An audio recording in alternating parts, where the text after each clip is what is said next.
જ્યારે ઘનશ્યામ મહારાજ એક બાળક હતા ત્યારે નેપાળમાંથી એક મોટર તીર્થીઓની મંડળી ભારત યાત્રા માટે નીકળ હતી. હાથી, ઘોડા અને સરળતાથી રહેવાની સામગ્રી સાથે 1000 યાત્રીઓ નીકળ્યા હતા. ઘણા દિવસ યાત્રા કરીને તેઓ ખપાત તલાવડી પહોંચ્યા, જ્યાં ધર્મદેવ અને ભક્તિ માતા જોડે રહેતા હતા બાળ ઘનશ્યામ.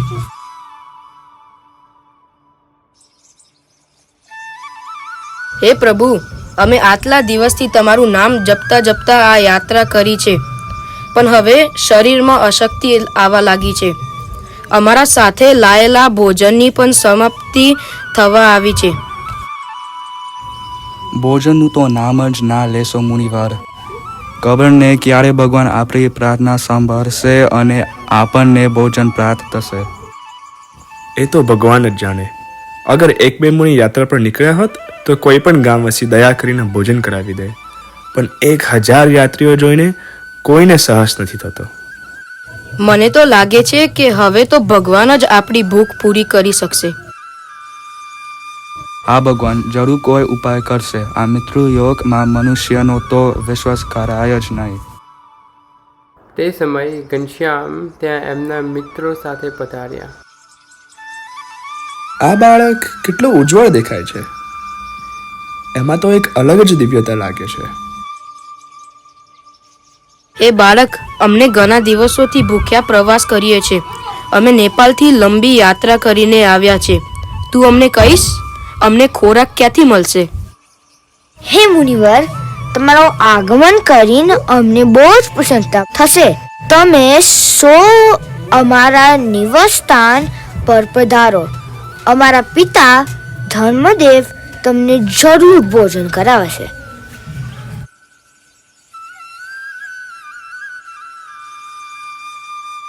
પ્રણામ પિતાશ્રી.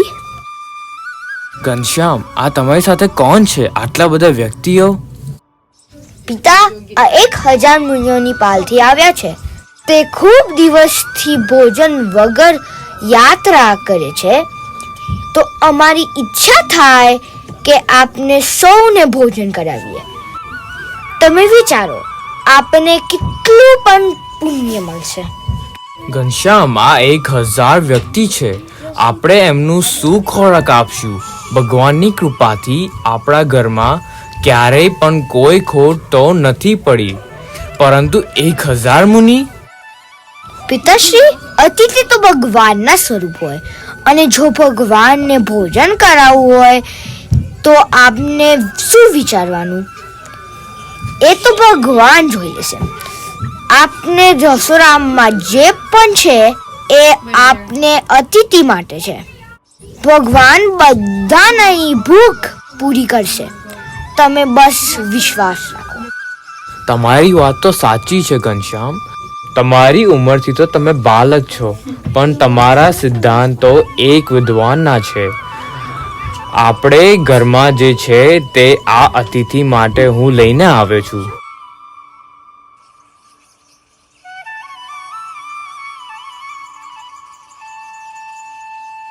હાલ મુનિવર, અમે અમારા રસોઈ ઘરમાં જેટલું પણ ભોજન હતું એ તમારી સમક્ષ છે. આશા છે કે આ બધું તમારા માટે પર્યાપ્ત છે. પિતાશ્રી, આ ભોજન 1000 યાત્રીઓ માટે પર્યાપ્ત નથી. તેઓ તો વધારે માંગશે. પણ ઘનશ્યામ, આપણે જોડે જે પણ ભોજન હતું તે અમે અહીંયા એમની સમક્ષ રાખી દીધું. આના કરતા વધારે ભોજન આપણે ક્યાંથી લાવીએ? હે પિતાશ્રી, આ મુનિવરો એટલા દિવસથી ભગવાનની ભક્તિ કરી છે, અને આજે પહેલી વાર એમને ભગવાનની ભોજન માટે પ્રાર્થના કરી છે. તેમની ઈચ્છા પૂરી કરવી પડશે. પણ કેવી રીતે? હવે આપણી પાસે વધુ ભોજન પણ નથી. પિતાશ્રી, તમે બસ એકવાર રસોઈ ઘરમાં જોઈ આવો. ત્યાં વધુ ભોજન મળશે.